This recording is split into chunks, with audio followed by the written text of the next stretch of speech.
আমাদের যে এনার্জি যে সিচুয়েশন, আমাদের যে জ্বালানির যে পরিস্থিতি, সেটাকে একটা সহনীয় পর্যায়ে নিয়ে আসে। তো মাননীয় উপদেষ্টা মহোদয়, আমাদের মাদারগঞ্জে যে সোলার প্ল্যান্টটা হচ্ছে, সেখানে আসলে 3 ফসলি জমি ছিল, আর সেখানে শত শত বাসিন্দা ছিল। এটা নিয়ে কিছুটা বিতর্ক রয়েছে যে আওয়ামী লীগ সরকার জোরপূর্বক জায়গাটা দখল করছে। এই বিষয়টি কি আপনার জানা আছে? না, আমার জানা নেই, আমি যে এটা দেখবো, আমি এখনই যাবো। এখানে যে ইয়ে হবে, আর কিছু কথাবার্তা হবে, সেই কথাবার্তার পরে আমরা এগুলো দেখতে যাবো। আরেকটা বলেন আপনি। মাননীয় উপদেষ্টা, আপনি এই জামালপুর মুক্তমানেকে প্রায় 168 কোটি টাকা এখন পর্যন্ত দিচ্ছে। যদি কোনো কারণে এখানে বাণিজ্যিক কারণে গ্যাসের ঋণ না পাওয়া যায়, সেক্ষেত্রে কি আপনারা বিকল্প আরো খনন করবেন? এবং যদি এটা না হয়, এই সেই ক্ষেত্রে কোথায় দেওয়া হবে? গ্যাসটা কোথায় দিবেন? এবং না না, আমি বলে ক্ষতিটা কিভাবে বলে না, সেটা না। তো এখানে তো আগে গ্যাস ছিল বলে কেউ জানতো না। তো অ্যাটলিস্ট এইটা তো একটা প্রাথমিক একটা সাফল্য আসছে যে কিছু অন্তত 5 MMSCF দিয়ে হলো গ্যাস পাওয়া গেছে। আর আমাদেরকে বাপেক্সের এমডি এবং প্রজেক্ট ডিরেক্টর জানাইছে যে এইরকম একটা জিনিস, এটা প্লাটুর মতো। তো ওনারা যেখানে খনন করতেন সেখানে হচ্ছে এই জায়গাটা। এখন ওনারা করবে উপরে যেখানে, সেখানে যে খনন করবে সেটা এখান থেকে 3 মাইল 3 কিলোমিটার দূরে আর কি। তো সেটা করলে আরো বেটার ইয়ে জানা যাবে। এবং এইটাকে এটা করার আগে ওই যে আমাদের 2D 3D সেসমিক সার্ভে করে এটার সম্পর্কে আমরা আরো নিশ্চিত হওয়ার চেষ্টা করবো। আরেকটা হচ্ছে যে এই যে গ্যাস যে এখানে যেটা হবে, এটা তো ইয়ে করবো না, আমরা নষ্ট করবো না। 5 MMSCFD এবং কি বলে যে 5 বছর 6 বছর চললো, 6 বছর চললো। তো ওই জন্য এখানে আমরা একটা কি বলে মোবাইল প্রসেসিং প্ল্যান্ট আনবো। তো এখানে এনে, আপনারা জানেন তো গ্যাস তো সরাসরি ব্যবহার করা যায় না, কূপের গ্যাস সরাসরি এটাকে রিফাইন একটা প্রসেস করতে হয়।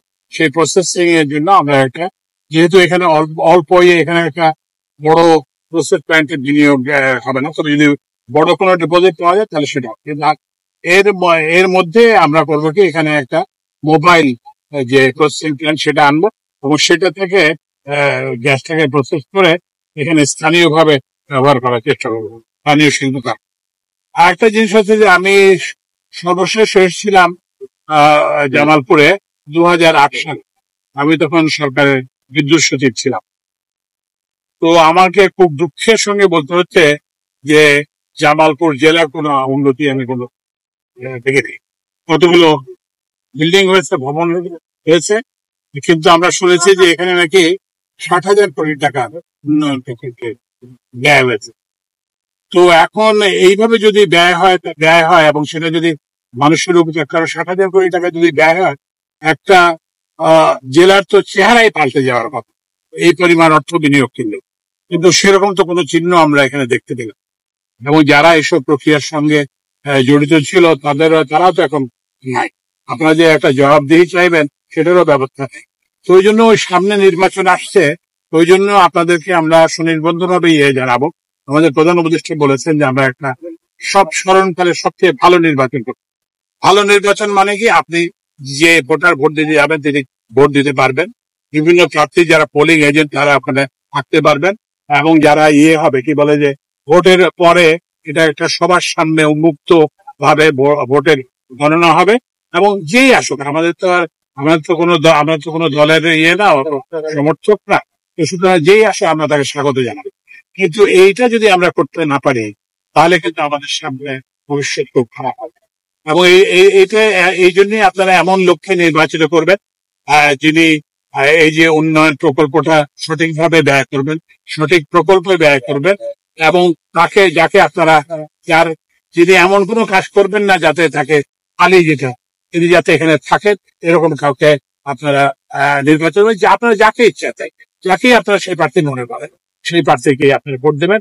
আমরা আশা করি যে আমরা একটা সফল নির্বাচন করতে সক্ষম হব এবং এই সফল আমাদের যে যাত্রায় যে বিঘ্ন ঘটেছে, সেই বিঘ্নটা আমরা কাটিয়ে নতুন যাত্রা শুরু করব। সেটাও বন্ধ আছে। এগুলো আমরা এগুলো দেখতেছি। একটা জিনিস হচ্ছে যে একটা সরকার যখন চুক্তি করে ফেলে, তখন কিন্তু চুক্তি থেকে বের হওয়া কঠিন, কারণ এখানে ব্যাংকগুলোর বিনিয়োগ থাকে, অন্যান্য প্রতিষ্ঠানের বিনিয়োগ থাকে। তো এই জন্য এগুলো আমরা দেখতেছি, আমরা একটা জাতীয় কমিটি করছি, জাতীয় কমিটি এটা দেখতেছে এবং এগুলোর ব্যাপারে ব্যবস্থা নেওয়া হচ্ছে, এবং এই ব্যবস্থা আরো সামনের দিকে দেখবেন যে এগুলো আরো দৃশ্যমান। পাওয়ার প্ল্যান্ট গুলো তো মূলত 20-25 বছরের বেশি চলে না, বা তাদের জমিটা লিজ দেওয়া হয় 90 বছর, 100 বছরের মতো। এটা যৌক্তিক কিনা? এগুলো আমরা দেখবো। আপনার কোনো অবস্থাতে যদি পাওয়ার প্ল্যান্টের যদি বয়স, যদি মেয়াদ, যদি পার্চেজ এগ্রিমেন্টের মেয়াদ যদি 25 বছর হয়, তাহলে তো এটাতে 90 বছরের জন্য জমি লিজ দেওয়ার কোনো কাজ, এগুলো আমরা দেখবো। ধন্যবাদ।